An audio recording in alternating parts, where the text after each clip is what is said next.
Večina vsebin, ki so naložene na YouTube, je lahkotnih in zabavnih za gledanje. Vendar platforma skriva temno plat, ki je mnogi ljudje nikoli ne izkusijo. Ne glede na to, ali gre za ponarejeno vsebino, ki je ustvarjena izključno za pridobivanje ogledov, ali za spore med znanimi YouTuberji, se zdi, da je vedno vsaj ena YouTube drama, o kateri se govori v vsakem trenutku. Številka 10. Pravijo, da je video, ki ga je leta 2019 na YouTube naložila Tati Westbrook, ameriška YouTuberka in vizažistka, zavedno spremenil naravo internetne kulture, čeprav je to mnenje predmet burnih razprav. Takrat je bila Westbrookova zapletena v spor z drugim lepotnim vplivnežem, imenovanim James Charles. In do takrat sta bila zelo dobra prijatelja. Vendar je Charles na to naredil nekaj, kar je v svetu lepote očitno nesprejemljivo, saj je začel promovirati linijo vitaminov za lase, ki je pripadala eni od Westbrookovih tekmic. In to je ni navdušilo. Video z naslovom "Zbogom, sestra" je Westbrookova povedala, da se je glede tega vprašanja s Charlesom soočila prek sporočila. On pa je na to izjavil, da za svojo promocijo ni prejel nobenega denarja. Namesto tega je tisto leto dobil umetniške vstopnice za Coachello. Po tem soočenju je James začel govoriti o drami med njim in Westbrookovo na YouTube kanalih z dramami. Zato se je odločila ustvariti svoje video kot nekakšen odgovor. Čeprav se večini gledalcev, ki so dramo spremljali zgolj zaradi zabave, zadeva z vitamini za lase ni zdela tako velika stvar, je Westbrookova na to začela izrekati resne obtožbe. In mnogi so se spraševali, zakaj o tem ni govorila že prej, preden sta se sprla. Izjavila je, da bi Charles uporabljal svojo slavo kot YouTuber, da bi prisilil moške, da delajo po njegovih željah. In James je takoj odgovoril in naložil video z naslovom Tati. Toda gledalci so ga takoj soočili in dejali, da se je zdelo neiskreno. Nato je izbrisal video in naložil drugega z naslovom Nič več laži. V njem je izjavil, da so ga obtožbe Westbrookove prizadele in se opravičil, ker je za njenim hrbtom promoviral vitamine za nego las, s čimer je dokazal, da so bili njeni sumi ves čas upravičeni. Vendar je zanikal, da bi koga prisiljeval in dodal, da nikoli ne bi izkoristil nikogar na tak način. In potem se je v dramo vključilo še več drugih YouTuberjev, potem ko so izbrali svojo stran. Gabriel Zamora se je na to odzval z izjavo, da so dejanja Westbrookove nesprejemljiva, saj ima vsak lepoti vplivnež pravico promovirati blagovno znamko po lastni izbiri. In kot odgovor je izjavila, da bi jo moral Charles opozoriti, da bo promoviral izdelek konkurenta, vendar je dodala, da še nikoli ni srečala Zamore in da z njim ali njegovim kanalom nikoli ni imela nobenih težav. Poleg tega je izjavil, da sta imela ona in Charles veliko pogovorov o omenjenem izdelku za lase in da sta se oba strinjala, da ima sploh ni všeč. Zato je bilo presenečenje, ko ga je Charles nenadoma začel promovirati. Da bi stvar še poslabšala, je nato obtožila Jamesa, da grozi in uničuje moške, ki se niso odzvali ugodno na njegova osvajanja, ter da njegove trditve o Coachelli ne morejo biti resnične, saj nobeno veliko podjetje ne bi kar tako razdeljevalo dragih vstopnic. To jo bi pripeljalo do prepričanja, da je bilo vse skupaj načrtovano vnaprej in da si je Charles izmislil zgodbo o Coachelli, saj je vedel, da bo med njima prišlo do spora. Po vsem tem je James izgubil milijone naročnikov in na koncu je priznal, da se mora naučiti, s katerimi moškimi lahko govori in katere bi moral prihodnje pustiti pri miru. Številka 9. Lažni videoposnetki predstavljajo velik del vsebine, ki je vsak dan naložena na YouTube in zlahka je razumeti zakaj. Ljudje radi gledajo, kako so drugi žrtve potegavščin in dokler je vse neškodljivo in zabavno, takšni videoposnetki običajno dobijo na tisoče, če ne milijone ogledov. Toda obstajal je del uporabnikov YouTuba, ki je verjel, da je skoraj vse te videoposnetke ponarejenih in so jih naložili zgolj zaradi ogledov. In Never Jetno leta 2016 se je izkazalo, da so imeli prav, ko je eden največjih šaljivcev na YouTubu priznal, da je skoraj vse svoje posnetke ponaredil. YouTuber, o katerem govorimo, je Yusuf Erikat, bolj znan po svojem YouTube kanalu FouseyTube. Njegov kanal je bil ustvarjen leta 2014 in začel je nalagati skeče, v katerih se je šalil o tem, kako je odraščal na Bližnjem vzhodu. Kmalu zatem je začel nalagati videoposnetke s potegavščinami in v kratkem času pridobil milijone sledilcev. V kratkem času je postal najbolj priljubljen kanal s potegavščinami na platformi, pri čemer so nekateri njegovi videoposnetki dosegli več kot 100 milijonov ogledov. Kot bi pričakovali, je kmalu začel služiti veliko denarja. V nekaterih svojih videoposnetkih je razkazoval tudi razkošne nakupe, ki si jih je privoščil. Začel je nalagati motivacijske videodnevniške posnetke in zdelo se je, da je na pravi poti. Potem pa je leta 2016 na družbenih omrežjih zaokrožil posnetek, na katerem je FusiTube v fizičnem spopadu s streamerjem, imenovanim RiceGam. Vsem v presenečenje je RiceGam nenadoma udaril FusiTuba. Kamera je padla, medtem ko so ljudje bežali iz prizorišča. Več YouTube drama kanalov je začelo poročati o posnetku in ugibati, da sta bila oba YouTuberja upletena v spor, ter predstavili več teorij, da bi pojasnili pretep. Na vrhuncu ugibanj sta oba razkrila, da je bilo vse skupaj prevara, vendar sta s tem dokazala svoje stališče, kako zlahka lahko drama kanali nasedajo tudi najbolj neverjetnim scenarijem. Kot je bilo pričakovati, to lastnikom teh drama kanalov ni bilo všeč in so se odzvali, vendar sta oba YouTuberja morda celo preveč dobro dokazala svoje stališče. Kmalu je prišlo na dan, da so bili tudi videi FusiTuba ponarejeni, zaradi česar so mnogi ljudje izgubili zaupanje v njegov kanal in podobne, ter se odjavili. Nažalost je to povzročilo veliko nezaupanje na platformi, saj ljudje ne vedo več, katere potegavščine so resnične in katere so narejene zgolj za pridobivanje ogledov in denarja. Med tistimi, ki so priznali, da so ustvarjali ponarejene videe, so bili Sam Pepper, Joey Salads in Mike Martin. Številka 8. Večina izmed nas pozna vsaj eno osebo, ki sanja o tem, da bi postala vplivnež. To je običajno zaradi slik, ki jih ti vplivneži delijo, ker prikazujejo razkošen način življenja in uživanje v lepših stvareh. Pogosto pa so za to celo plačani. Zdaj pa vemo, da je to redko res, saj veliko vplivnežev objavlja fotografije in videoposnetke, ki so bili močno obdelani ali pa posneti na način, da zavajajo občinstvo in jih prepričajo, da imajo veliko denarja ter drage stvari, kot so nakit, avtomobili, oblačila in hiše. To se dogaja že vrsto let, a kljub temu je še vedno veliko ljudi, ki verjamejo, da je postati vplivnež lahko delo, ki je izjemno dobro plačano. Ena izmed YouTuberjev, ki je očitno imela dovolj te prevare, je bila Gabby Hanna. In leta 2019 se je odločila, da bo glede tega nekaj ukrenila. Dobro je bilo znano, da ji festival Coachella ni bil všeč, zato je bilo veliko njenih sledilcev presenečenih, ko je objavila fotografijo, na kateri se udeležuje dogodka. Nato je na svoj YouTube kanal naložila video, katerim je priznala, da je bila fotografija lažna in da jo je ustvarila zato, da bi opozorila na lažno življenje vplivnežev. In mnogi ljudje so končno spoznali, da so njihove najljubše zvezde na Instagramu in YouTubu v resnici le običajni ljudje, ki so ustvarjali iluzijo uspeha. Primeri takšne vsebine vključujejo Jaya Alvareza in Alexis Ren, ki sta postala slavna zaradi svojih potovalnih vlogov in razkošnega življenjskega sloga nad obiskovanjem držav po vsem svetu. Toda na to so razkrili, da je bila večina njihove vsebine sponzorirana in da so bili njihovi videoposnetki ter fotografije uprizorjeni tako, da so delovali spontano, čeprav je bilo v resnici ravno nasprotno. Potem je bila tu še Susan Mutesi, avstralska vplivnica, za katero so ugotovili, da je plačala za tisoče lažnih sledilcev. Prav tako so razkrili, da ima veliko manj denarja, kot je prikazovala, in da je le igrala bogato v upanju, da bo prejela ponudbe znanih blagovnih znamk. Argentinski kriptovplivnež Fernando Perez Algaba je pridobil na 100.000 sledilcev, ki so verjeli, da je tudi on bogat in da potuje iz države v državo v razkošnem življenjskem slogu.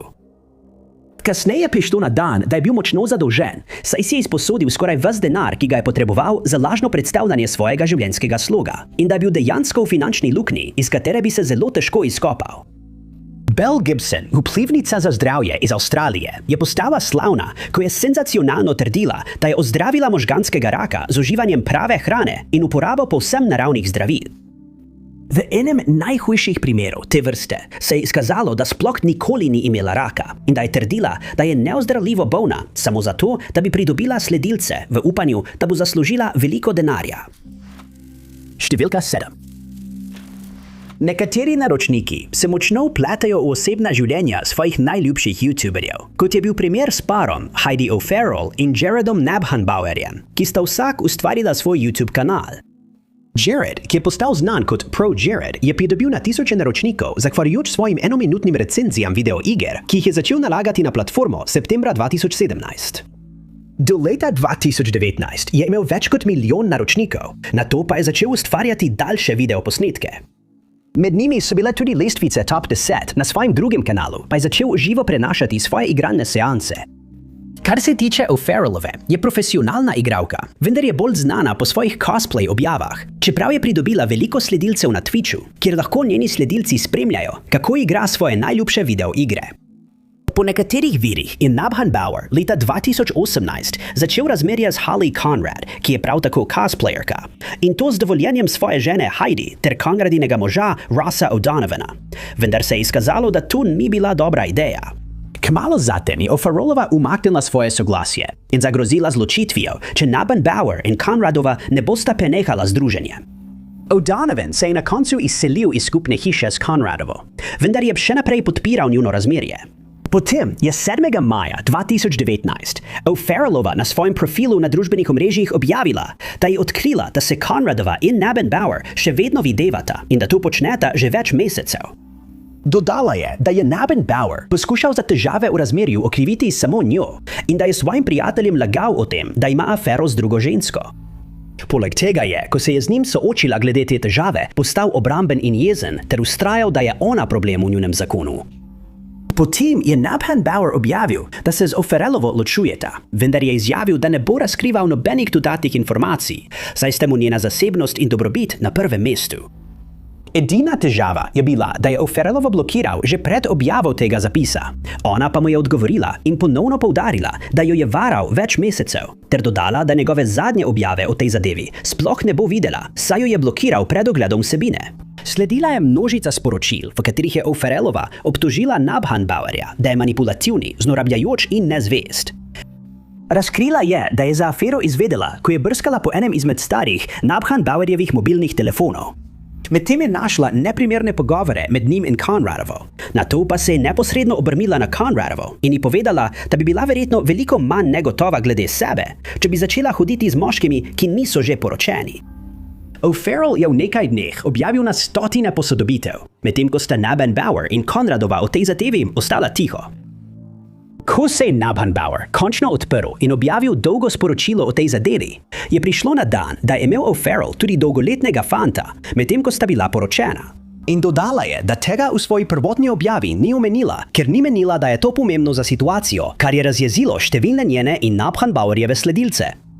Par se je od takrat ločil in še naprej ločeno ustvarjata vsebine na več različnih platformah. Številka 6. Potegavščine so zabavne, dokler nekdo ne ve, kje je meja, kar se je zgodilo v nenavadnem primeru, v katerega je bil vpleten YouTuber z imenom I'm Jay Station. Kanal je v lasti kanadskega YouTuberja Jasona Etieja, ki je postal znan po svojih videih z nadnaravnimi podvigi. Objavil je tudi video izziva ob 3 uri zjutraj, kar je bil trend, v katerem so se YouTuberi snemali, kako počnejo strašljive ali prepovedane stvari točno ob 3 uri zjutraj, ki je v mitologiji znana kot ura čarovnic. Ta trend ni trajal dolgo, saj so bili mnogi izmed teh izzivov ali preveč blagi, ali pa so mejili na kazniva dejanja. In kmalu so gledalci postali utrujeni od iste vrste vsebine, ki so jo znova in znova nalagali različni kanali. Do leta 2020 je Jay Station zbral okoli 5 milijonov naročnikov in jasno je bilo, da počne nekaj prav, da privabi tako veliko občinstvo. Toda januarja tistega leta je sprejel odločitev, ki jo je kasneje obžaloval, saj je razburila skupnost na YouTubu in privedla do resnih kazenskih obtožb. Že prej je povzročil nekaj polemik, ko je objavljal videoposnetke, v katerih je z uporabo Ouija deske skušal stopiti v stik s slavnimi osebami, ki so umrle. Ljudje so menili, da je to nespoštljivo, saj so verjeli, da je Etienne to počel zgolj zato, da bi pridobil naročnike in zaslužil denar. A potem je šel še korak dlje in prestopil mejo, kar ni povzročilo le polemik, ampak je tudi razjezilo veliko ljudi. 21. januarja tistega leta je Etienne sporočil, da je njegova punca Alexia umrla. Objavo je naredil prek videoposnetka, ki ga je naložil na svoj kanal, in trdil, da jo je zbil pijani voznik. Skoraj takoj so njegovi naročniki postali sumničavi, saj je bil videoposnetek monetiziran, poleg tega pa je gledalce pozival, naj se naročijo na njegov in njen kanal, ki se je imenoval Dream Team, iz spoštovanja do Alexije. Dodal je, da si je Alexia vedno želela doseči 1 milijon naročnikov in da sta bila skoraj pri tem cilju, ko je izgubila življenje. Nato je povedal, da je govoril z Alexijinimi starši in da so se strinjali, da naj Ether na njun kanal objavi videoposnetke, ki sta jih že posnela. Nekateri naročniki so preverili policijske evidence in niso našli nobenega zapisa o njeni nesreči. In ker so bili njeni računi na družbenih omrežjih izbrisani, je ni bilo mogoče kontaktirati. In veliko ljudi je bilo prevaranih. V drugem videu je bilo mogoče videti Etiarja, kako obiskuje spominsko mesto, ki je bilo postavljeno za Alexijo. In na posnetku se od nje poslovi. Nato je objavil še en video ob 3 uri zjutraj, v katerem je poskušal stopiti v stik z njo s pomočjo Ouija deske. 26. januarja je objavil video z naslovom Alexia Morano, resnica o njej, v katerem je pojasnila, da je bilo vse skupaj prevara in da je bila ves čas upletena, s čimer je potrdila sum svojih naročnikov. Alexia bi kasneje trdila, da ni hotela imeti nič opraviti s to potegavščino. In v istem s tem videu je Itzy trdil, da ga je Alexia zapustila sredi noči in da je začela širiti govorice, da je bil do nje nasilen, kar je on zanikal. Že prej je imel težave z njenimi starši zaradi videa in očitno ni želel imeti nič več z Etierjem in njegovimi videi. Izdan je bil nalog z aretacijo in Etieja so pridržali ter ga obtožili napada in napada z orožjem. A par se je kmalu pobotal in primer nikoli ni prišel na sodišče. Številka 5. Do leta 2023 so kanali o primitivni gradnji močno pridobili na priljubljenosti. Gledalci so bili osupnjeni nad dejstvom, da lahko nekdo zgradi hišo, bazen ali celo tobogane z uporabo primitivnih gradbenih tehnik, brez uporabe sodobnih orodij ali opreme. Čeprav je bilo nekaj teh kanalov pristnih, so ljudje kmalu začeli sumiti, da je večina zavajajočih. Zato so začeli videoposnetke podrobneje preučevati, v upanju, da bodo te graditelje razkrinkali kot prevarante, kakršni so bili. Na enem kanalu, imenovanem Primitive Technology, je vzbudilo veliko sumov, ko se je njegovo ime večkrat pojavilo na forumih o primitivnem gradbeništvu. Imel je več kot 10 milijonov naročnikov in je pripadal Avstralcu z imenom John Plant. Videoposnetki so običajno vsebovali zvoke gozda med gradnjo in mnogi so povedali, da so jim ti zvoki pomagali pri sprostitvi. Ni bilo pripovedovanja, vendar so vsebovali navodila po korakih za vsako gradnjo, zato je veliko ljudi verjelo, da so bile zgradbe pristne. In nekaj ljudi, ki so poznali Planta, je komentiralo, da je njegovo delo 100% pristno. Drugi so bili sumničavi že od začetka, vendar je ta poseben kanal še vedno eden izmed meril za to vrstne videoposnetke. Kot je bilo pričakovati, so se na platformi kmalu začeli pojavljati posnemovalni kanali in hitro se je sklepalo, da niso bili povsem pošteni glede svojih gradenj. Verjetno je najbolj očitno kopiranje prišlo z kanala z imenom Primitive Technology Idea, ki je preprosto dodal besedo idea k imenu Plantovega kanala. Eden od videoposnetkov tega kanala je bil naslovljen Gradnja podzemnega vodnega labirinta krokodilov do skrivne podzemne hiše in bazena, kar je hitro vzbudilo sum in gledalci so začeli podrobno preučevati posnetke. Opazili so, da je med rezi kamere precejšen razmik in da se zdi, da je kakovost produkcije posnetkov predobra, da bi bila resnična. Trdili so, da so za dokončanje projekta potrebovali 100 dni, vendar je bilo ugotovljeno, da je velika ekipa gradbenikov projekt dokončala v približno 10 dneh. Zato so uporabili težko gradbeno mehanizacijo. Snemalec, ki je sodeloval pri snemanju, pa je kasneje potrdil, da kanal zaposluje tudi ekipo, ki dela v ozadju, vključno z igralci in arhitekti. Na posnetku, ki ga je posnel dron, je bilo mogoče videti veliko skupino gradbenikov, ki so delali na projektu in tako je postalo jasno, da so trditve, da so projekt dokončali le 3 moški, lažne. Teorija zarote se je izkazala za resnično in danes so ljudje veliko bolj previdni pri gledanju teh videoposnetkov, saj se zdaj zavedajo, da mnogi trdijo, da so nekaj, kar v resnici niso. Številka 4. Gary Gramuglia je na svoj YouTube kanal objavil video, o katerem razpravlja o pogledih in dejavnostih drugega kanala z imenom Hyperborean Knowledge. Trdi, da kanal povzroča veliko zaskrbljenosti zaradi vrste vsebine, ki jo nalaga, in se je začel spraševati, ali to morda počne neka sekta. Za referenco, beseda hiperborejski se približno prevaja kot onstran severnega vetra. Nanaša se na skrajni zamrznjeni severni del Zemlje in na raso mitoloških ljudi, ki so po grški mitologiji nekoč davno živeli v raju nekje na severu. V svojem videu Gramuglia navaja, da večina med nami pozna razliko med fantazijo in resničnostjo. Nato pa to tudi pojasni. Zdi se, da omenjeni kanal trdi, da je fantazijska fikcija nekakšen dokaz za genetski spomin in da je civilizacija, podobna tistim iz fantazijskih romanov, v resnici nekoč v zgodovini res obstajala. Po navedbah kanala je ta civilizacija nato propadla iz neznanih razlogov, kar je povzročilo propad sodobne družbe, saj se je izgubilo hiperborejsko znanje. Prav tako trdi, da mitsko mesto Atlantida še vedno obstaja danes in da je nekoč obstajalo še veliko drugih podobnih civilizacij, vendar se je znanje o teh ljudeh s časoma izgubilo. Po hiperborejskem znanju je bila Atlantida uničena zaradi katastrofalne poplave, vendar je nekaj njenih prebivalcev preživelo. Nato so se preselili v druge dele sveta, nekateri pa so se naselili v Mezopotamiji. Tisti, ki so bili pokvarjeni, so postali čarovniški kralji, kar je povzročilo temno sonce in čistilne vojne. Prav tako trdi, da so obstajali orki in goblini, vendar dodaja, da so bili nekoč iztrebljeni. In na prvih neskladnosti, ki jih je opazil Gromuglija, je bila, da je pripovedovalec navedel, da se je civilizacija naselila v Tirijski regiji, ki je ni mogel najti na nobenem zemljevidu, čeprav se ta omemba pogosto pojavlja v kampanjah Dungeons and Dragons.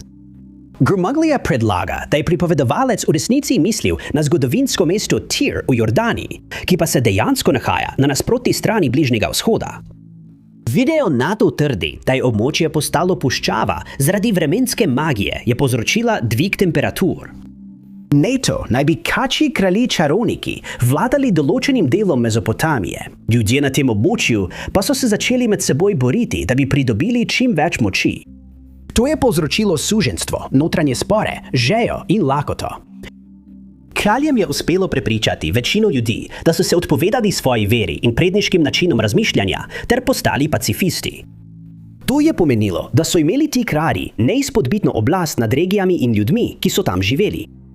Nato trdi, da je teorija zarote o kuščarskih ljudeh, ki vladajo zemlji, pravilna in da ti kačji vladari poskušajo civilizacijo vrniti na stare poti. Zato uporabljajo določene uroke in religije, da zavedejo ljudi. In medtem ko bi večina izmed nas te vsebine vzela z rezervo, je veliko drugih verjelo teorijam kanala Hyperborean Knowledge. Komentarji pod videoposnetkom kanala so polni ljudi, ki se strinjajo s temi teorijami. Nekateri celo trdijo, da imajo videnja ali nočne more iz tega obdobja zgodovine. Trenutno ima kanal več kot 71,000 naročnikov. In jasno je, zakaj je Gromuglija zaskrbljen, da bi se to lahko razvilo v kult, saj ima nenavadna prepričanja in osrednjo osebnost, ki jih vodi v želeno smer. Številka 3. Nekatere teorije zarote, ki jih izmišljajo YouTuberi, se zdijo tako nenavadne in neverjetne, da so skoraj smešne, a kljub temu jim veliko ljudi takoj verjame, čeprav ni nobenih dokazov v podporo. Dober primer tega je iz leta 2019, ko je en YouTuber napadel priljubljeno verigo restauracij Chuck E. Cheese in izrekel nekaj zaskrbljujočih in šokantnih trditev o picah, ki so jih tam prodajali. Tistega leta je YouTuber, ki se ukvarja s teorijami zarote, Shane Dawson, naložil serijo videoposnetkov, o katerih je predstavil teorije zarote, za katere je verjel, da so resnične. Slišal je, da naj bi Chuck E. Cheese pobiral nepojedenih kosov pice in jih pogreval, preden jih je ponovno prodal stranka. Trdil je tudi, da naj bi bili restauracije opremljene s prirejenimi arkadnimi igrami in da naj bi nekatere njihove franšizne poslovalnice dopuščale igre na srečo mladoletnikom. Da bi to dokazal, je obiskal eno izmed restauracij Chuck E. Cheese in svoje ugotovitve objavil na YouTubeu. Povedal je, da je naročil nekaj kosov pice in takoj opazil, da se ne ujemajo. Menil je, da bi moral biti vsak kos popolnoma enake velikosti, kar seveda ni bilo tako. Nekateri gledalci so hitro opozorili, da pice reže človeška roka in ne stroj, ter da bi vsak razumen človek pričakoval, da bodo kosi različne velikosti. Kljub temu se je z njim strinjalo veliko ljudi in celo komentiralo, da so to opazili že prej, ter da obstaja samo ena razlaga – preprodaja kosov pice. Ker je imel kanal Dawsona takrat več kot 20 milijonov naročnikov, je bil Google kmalu preplavljen z iskanji o Chuck E. Cheeses. In postalo je jasno, da je veliko ljudi verjelo tej teoriji, čeprav ni bilo predstavljenih nobenih dokazov. Video je kmalu dosegel 10 milijonov ogledov, drugi YouTuberi pa so začeli objavljati svoje videoposnetke na to temo. Nekateri so podpirali Dawsonove trditve, medtem ko so drugi opozarjali, kako smešno je takšno razmišljanje. Ker je na 100.000 ljudi začelo iskati informacije o tej temi na Googlu, so v Chuck E. Cheeseu menili, da morajo nasloviti to vprašanje, zato so izdali izjavo. Tiskovni predstavnik je pojasnil, da teorija zarote nima nobene osnove in se je situacije nekoliko pošalil. Povedal je, da so pice v Chuck E. Cheeseu narejene po naročilu iz svežega testa, ki ga pripravijo v vsaki njihovi restauraciji. To pomeni, da je oblika vsake pice drugačna že pred rezanjem, kar pojasnjuje neujemajoče se kose, na katere se je skliceval Dawson. Video je bil objavljen v času, ko je YouTube skušal omejiti hitro širjenje teorij zarote na svoji platformi in so napovedali, da svojim gledalcem ne bodo več priporočali videoposnetkov s teorijami zarote. To so storili tudi zato, da bi omejili širjenje dezinformacij in lažnih novic, ki so se takrat množično širile. Vendar se je platforma odločila, da videoposnetkov s teorijami zarote ne bo popolnoma prepovedala, saj so menili, da je to del svobode izražanja in da bo dovoljeno vsebino, ki nikomur ne škoduje. Po objavi videoposnetka je Chuck E. Cheese grozil Dawsonu s tožbo in izdal opozorila, da bodo to storili, če bo vztrajal pri širjenju te teorije, ki ni imela nobene osnove v resničnosti. Številka 2. David Dobrik je postal znan na platformi za kratke videoposnetke Vine, ki zdaj ne obstaja več. Veljal je za predhodnika TikToka, a ko je platforma začela propadati, se je odločil, da bo svojo vsebino raje nalagal na YouTube. Leta 2015 je začel objavljati vloge s svojo ekipo, ki se je imenovala Vlog Squad. Njegovi komični videoposnetki so mu hitro prinesli več kot 18 milijonov naročnikov in poimenovali so ga Jimmy Fallon generacije Z. Vsak video je običajno trajal 4 minute in 20 sekund. V njih pa so člani ekipe večinoma izvajali potegavščine nad ljudmi v Los Angelesu. Njegovi privlačni naslovi so pritegnili veliko ogledov, vendar so ga nekateri ljudje skupaj z njegovo ekipo našli nadležne. Kmalu so se začele širiti govorice, da ni vse tako, kot se zdi. Do takrat je Dobrik prejel veliko denarja od oglaševalcev, ki so ciljali na njegovo mlajšo publiko. Kupil si je dvorec v vrednosti več kot 9 milijonov dolarjev, ki vsebuje spa, 6 spalnic, 7 kopalnic, zunanjo kuhinjo in prostor za žar. Dobrikova kariera kot youtuberja se je zdela izjemno obetavna, vendar se je leta 2021 vse zelo hitro spremenilo. Marca tistega leta je Kat Teenbarg razkrila, da je več ljudi vložilo pritožbe proti ekipi zaradi dogodkov, ki so se zgodili med njihovim snemanjem videoposnetkov. V enem izmed videoposnetkov je član ekipe Francois prepričan, da poljublja žensko, v resnici pa poljublja drugega youtuberja, Jasona Nasha. Čeprav je bila potegavščina takrat omalovaževana, je kasneje spoznal, da so ga izkoristili za zabavo in da so ga proti njegovi volji postavili v nesprejemljiv položaj. Nekdanji član Nick Kazwani, ki trpi za priklikavostjo, je prav tako razkril, da so ga člani ekipe redno zafrkavali. Dodal je, da so ga zaradi takšnega ravnanja poniževali in se je počutil kot vreča za udarce, zato je sčasoma spoznal, da nima več razloga, da bi se pojavljal v njihovih videih. Sledile so še resnejše obtožbe, ženske, ki je razkriva, da jo je napadel član ekipe, posledice pa so bile skoraj takojšnje. Več blagovnih znamk se je odločilo prekiniti sodelovanje z Dobrikom in njegovim kanalom, med njimi DoorDash, Dollar Shave Club in EA Sports. Tiskovni predstavnik podjetja HelloFresh je izjavil, da z njim ali katerimkoli članom njegove ekipe ne bodo več sodelovali in da v prihodnosti nimajo nobenih načrtov za sodelovanje z njimi. Sitki je sledil njihovemu zgledu, Dobrik pa je napovedal, da se bo umaknil iz upravnega odbora Dispo, aplikacije za deljenje fotografij. Izjavil je, da bi njegova prisotnost v upravnem odboru lahko ustavila rast aplikacije, zato bi jim šlo bolje brez njega.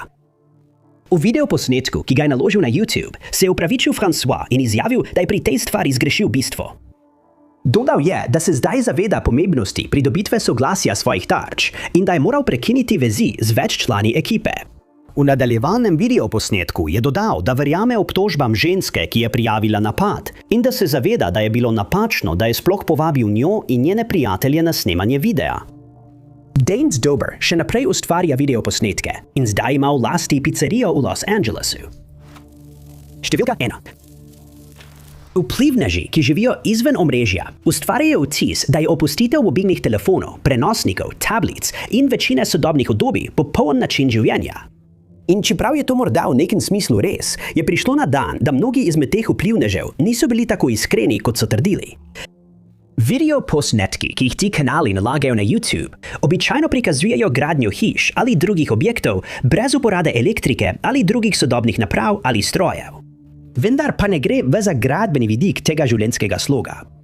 Običajno promovirajo življenje izven omrežja, tako da gledalce spodbujajo, naj se občasno odklopijo, kar lahko storijo tako, da pustijo mobilne telefone doma, preživijo čas z ljudmi v resničnem življenju namesto na spletu in se izogibajo družbenim omrežjem. Kar zadeva kanale o življenju izven omrežja, je bil Pure Living for Life vodilni.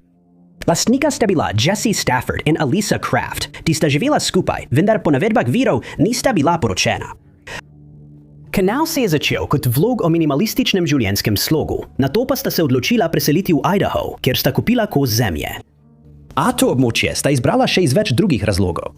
Nista želela imeti opravka z glasnimi gradbenimi inšpektorji in ker država dovoljuje izjeme glede cepiv, sta verjela, da bo to popoln kraj za vzgojo otrok, saj sta bila tudi sama proti cepljenju. Par je trdil, da živita izven omrežja, vendar se je kmalu izkazalo, da je bila hiša, ki sta jo gradila, priključena na mestni vodovod. Uporabljala sta Wi-Fi, imela elektriko in bila priključena na mestno kanalizacijo. Imela sta telefon, za kuhanje hrane sta uporabljala zemeljski plin, kasneje pa sta izjavila, da sta se odločila preiti na elektriko, ko sta ugotovila, da sončna energija ni izvedljiva. Ko se je gradnja hiše nadaljevala, sta pridobila veliko naročnikov, vendar je prišlo na dan, da je leseno ogrodje hiše zgradila profesionalna ekipa. NATO sta pri gradnji hiše začela uporabljati konstrukcijske izolacijske plošče, vendar se nista držala navodil proizvajalca. To je povzročilo velike reže med stenskimi ploščami. Vsak, ki je na to opozoril, pa je bil takoj blokiran strani kanala. Ko je projekt napredoval, sta prijela sponzorstva in zaslužila veliko denarja. Ko so gledalci začeli opozarjati na neskladja v njunih trditvah in napake v gradbenem procesu, sta Jesse in Alisa odločila, da si vzameta odmor. Jesse je kupil letalo in se odločil vzeti ure letenja. In kmalu je bil kanal preplavljen z videoposnetki, v katerih sta par razkazovala svoje nove drage nakupe, kar je povzročilo še več kritik, saj sta sprva trdila, da ne želita in ne potrebujeta nobenih sodobnih udobij. Ko je Alisa zanosila, so se dela na hiši ustavila. Na kanalu pa so se novi videoposnetki pojavili šele leta 2019. A spet so bili to videoposnetki, v katerih sta Jesse in Alisa razkazovala nove igrače in nakupe, ki sta jih opravila. Kaplja čez rob je bila, ko je Jesse na svoj kanal naložil video, o katerem je kritiziral svoje naročnike, ker so bili nesramni v komentarjih pod njegovimi videoposnetki. NATO se je prijavil kot moški po imenu Jedidaja in začel žaliti vsakogar, je kritiziral njega ali Alisa. Par je bil razkrit kot prevaranta in izkazalo se je, da sploh nikoli nista živela na omenjeni posesti, kar je postavilo pod vprašaj verodostojnost drugih kanalov o življenju izven omrežja. Najlepša hvala, da ste gledali. Če vam je bil ta video všeč, pritisnite gumb za všeček. Ne pozabite se naročiti in klikniti na zvonček za obvestila, da boste na tekočem z vsemi našimi prihodnjimi objavami.